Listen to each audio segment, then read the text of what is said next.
a pensioner died after a fire broke out in her home which took firefighters more than 90 minutes to attend. Molly Wigmore, 76, whose death was caused by smoke inhalation, lived just a mile from a fire station, but the initial 999 call reporting an alarm sounding and smell of smoke from her house was dismissed as just smoke in the area.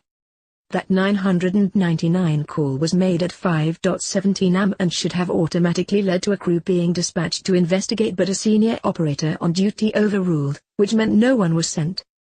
Neighbors made a second call at 6:44 am and a fire engine finally arrived at 6:50 am, 93 minutes after the first 999 report, by which time the house was well alight. Mrs. Wigmore was later found dead in her bedroom and her pet cat Geraldine also died in the fire in Plymouth, Devon. An angry neighbors yelled, "You should have been here 2 hours ago, and that if she's dead, it's on you." To fire crews when they arrived at her home, a coroner heard. Station manager David Roddy, who led an investigation, confirmed that one officer in the control room was dismissed after the blunder in October. A second received a final written warning and retraining over the incident. The inquest in Plymouth heard a call handler dismissed the smell from the burning house as only smoke in the area to one worried neighbor. Mr. Roddy told the coroner the blame lay with individual error and said, "This was an individual failing rather than an organizational failing."